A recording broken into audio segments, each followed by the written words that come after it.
इंदरपुर गांव में हीरा ठाकुर रहता था। वो पूरे गांव में सबसे अमीर व्यक्ति था, सबसे कंजूस आदमी भी। अगर घर में रात की बची हुई चावल बच जाता था तो वह सुबह फ्राई करके खाता था, लेकिन अपने नौकरों को रात को खाना नहीं देता था।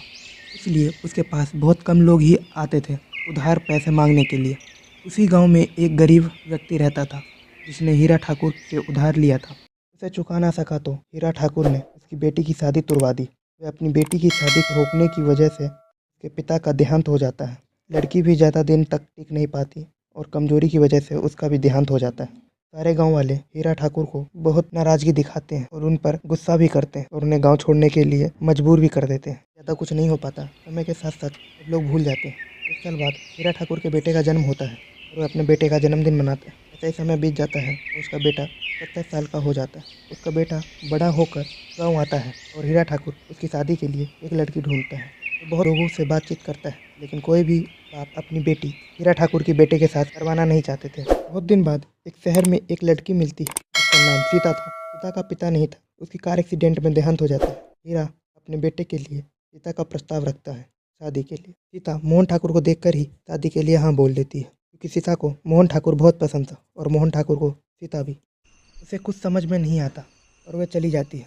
रात को सोने वक्त उसे नींद नहीं आता तो वह अपनी सहेली को कहती है उसके साथ कोई अजीब अजीब हादसाएँ हो रही है, लेकिन उसकी सहेली ये सब पर यकीन नहीं करती। अब उसे कहते हैं कि ये तुम्हारा भ्रम है, ऐसा कुछ नहीं होता। और वह सब कहते हैं कि तुम ये सब मत सोचो और चुपचाप सो जाओ। उसे कुछ समझ में नहीं आता और वह चली जाती है।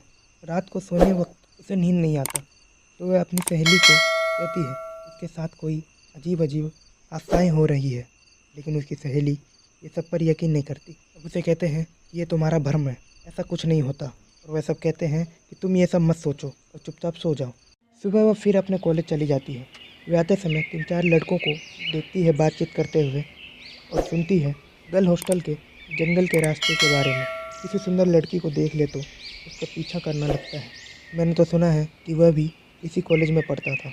जब उस लड़की की शादी किसी और लड़के के साथ हो जाती है, उस दिन से वह पागल हो जाता है। उस दिन से वह वहीं जंगल में रहने लगता है।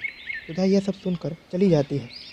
रात को अपनी सहेली को ये सारी बात बताती है। इस बार रूम में आती है तो उसे घड़ी यहीं मिलता है। उसकी सहेली कहती है घड़ी यहीं था। पहले तो सुधा मना कर देती है, लेकिन जंगल से वो वापस आते ही घड़ी यहीं पे था।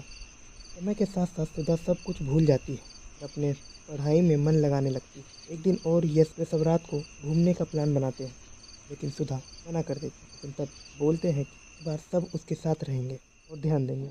जंगल की ओर जाते हैं, देखते हैं थोड़ी देर बाद ही बारिश होने लगती है। सारी लड़कियां भागने लगती है हॉस्टल की तरफ और हॉस्टल पहुंच के देखती है तो सुधा नहीं पहुंचती है। अगले दिन देखती है कि सुधा की देहांत हो जाती है। जंगल के पास उसकी बॉडी रखी हुई होती है। चुड़ैल ये कहानी तांत्रिक को सुनाकर रोने लगती है। तांत्रिक कहता है कि तुम्हारी देहांत कैसे हुई। चुड़ैल कहती है उसे खुद पता नहीं उसकी देहांत कैसे हुई। तब वह कहती है कि उसे गुलाब बहुत पसंद है और उसको ये जगह बहुत पसंद आ गया। तांत्रिक कहता है कि उसे यह जगह छोड़ना पड़ेगा, क्योंकि संजय ठाकुर का एकमात्र यही जरिया है अपने परिवार को गरीबी से अलग करने का, तो उसे जाना पड़ेगा।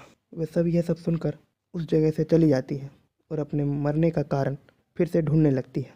संजय सिंह ठाकुर एक अकेला व्यक्ति था जो पूरे गांव में गुलाब बेचता था। उसका गुलाब पूरे गांव में मशहूर था और वह अच्छा कमा लेता था।